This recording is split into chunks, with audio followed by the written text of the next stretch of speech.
Hello everyone, সবাইকে জুম্মা মোবারক। আমি আজকে পোলাও রান্না করব, মোরগকে ঝাল মাংস করব। এটাকে আমি বেরেস্তা করার জন্য পেঁয়াজ কুচি দিয়ে দিলাম, তেলের মধ্যে ভেজে নিব বাদামি কালার করে দিব ওটার সাথে।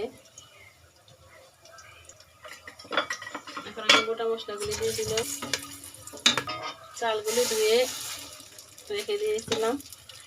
মিডিয়াম আগুনে চুলাকে একদম হিটে করব, ভাজা ভাজা করে নিব। রাইসগুলি ভাজা হওয়া পর্যন্ত নাড়তে থাকবো একটু পর পর। বেরেস্তাগুলোর সাথে একটু চিনি মিশিয়ে রেখে দিব। আর এদিকে আমার রাইসগুলি হয়ে আসতেছে, ভাজা ভাজা হয়ে গেছে প্রায়। এখন আমি 1 কেজি রাইসের সাথে 2 লিটার পানি অ্যাড করে দিব, গরম পানি 2 লিটার। পরিমাণ মতো লবণ দিয়ে দিব, 2 চামচ গুঁড়ো দুধ দিয়ে দিলাম। এবার আমি মিশিয়ে নিব, 10 মিনিট ঢেকে রান্না করব।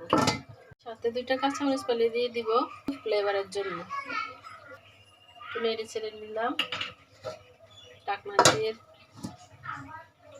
এখন আমি ঘি দিয়ে দিব 2 চামচের মতো, মানে একটু নেড়ে ছেড়ে দিব। আমি চুলাটাকে লো হিটে রেখে ঢাকনা দিয়ে রেখে দিব 10 মিনিট। 10 মিনিট ঢাকনা দিয়ে রেখে দিব। ফিরে আসছে আবার। রাইসগুলি হয়ে গেছে, দেখেন কতটা ঝরঝরা হয়েছে, ফ্লেভার আসছে দারুণ। এবার আমি পেঁয়াজ বেরেস্তাগুলো দিয়ে দিব উপরে। আমি মোরগটাকে ঝাল করে নিব, দিয়ে দিলাম। পেঁয়াজ কুচি দিয়ে দিব, দিয়ে হালকা একটু ভাজার পর রসুন আর আদা পেস্ট দিয়ে দিব, 2 চামচ করে দেওয়া আছে।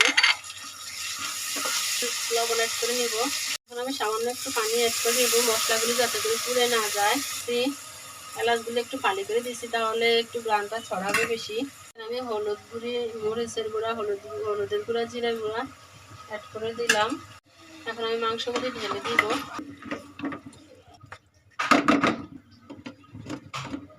আমার মাংসটা 10 মিনিট কষানো হয়ে গিয়েছে, আলুটা অ্যাড করে দিব।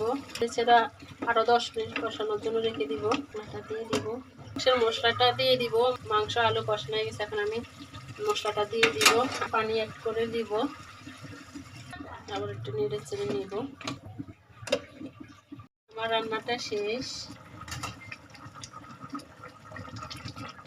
হয়ে গেল। আমার মোরগ রান্না